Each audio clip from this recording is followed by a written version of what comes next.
Ayesha Siddiqa रज़ी अल्लाह ताला अन्हा फरमाती हैं, मेरे पास एक औरत आई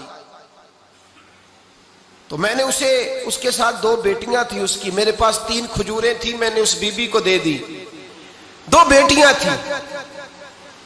उस औरत ने क्या किया, मैं देख रही थी, माँ थी ना और बेटियों की माँ थी। उसने पहले एक एक खजूर दोनों बेटियों के मुंह में डाली और फिर जो खजूर उसके पास बच गई, मेरा ख्याल था ये खाएगी, लेकिन उस माँ ने उस खजूर के 2 टुकड़े किए और वो भी अपनी बेटियों के मुंह में डाले। हजरत आयशा सिद्दीका फरमाती है, उसका अमल इतना हसीन था, उस बीबी के इस अमल के अंदर इतना हुस्न था कि मेरी आंखों में भी वो बात रह गई, दिल में भी रह गई, रूह में भी समा गई। उसके हुस्न और तासीर को मैं भुला न सकी। शाम तक वो कैफियत, वो अंदाज, वो उस औरत का तर्ज, उसका वो अंदाज मेरी तबीयत के अंदर बार बार मुझे उसकी तरफ मुतवज्जे करता रहा। शाम को महबूब तशरीफ लाए, नबी करीम सल्लल्लाहु अलैहि वसल्लम शाम को जब तशरीफ लाए तो हबीब पाक अलैहिस्सलाम को मैंने बतलाया।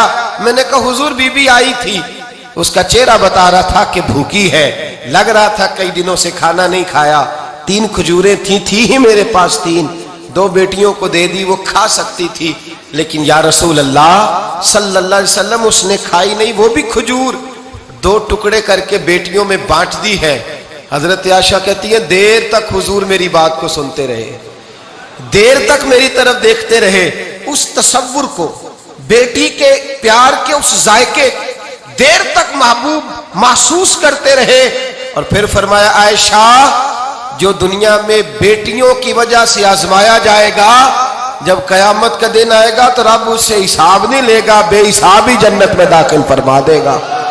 अल्लाह फिर उससे हिसाब नहीं लेगा जो बेटी के सबब से आजमाया जाए। यानी हुजूर ने बाप को कहा कि बेटी को मुसीबत ना समझना, अगर कभी उसके मेके से झगड़े का पैगाम भी आ जाए, अगर कभी दोबारा तुझे उसकी तरफ पलट कर जाना भी पड़े। मेरे नबी पाक सल्लल्लाहु अलैहि वसल्लम से किसी सहाबी ने कहा था, या रसूल अल्लाह बेहतरीन सदका कौन सा है? हुजूर बेहतरीन सदका कौन सा है? वो मेरा माल जो अल्लाह के रास्ते में खैरात करूं तो रब मुझे ज्यादा अजर अता करे, वो कौन सा है? तो मेरे नबी पाक ने फरमाया, अगर तेरी बेटी वापस लौट आई, तलाक की वजह से या बेवा होकर वापस आ गई और तुझे उस लौटने वाली बेटी पर कुछ खर्च करना पड़ा, तो तेरे रसूल का वादा यह है कि अल्लाह तुझे उस रुपए पर सबसे ज्यादा अजर अता फरमाएगा।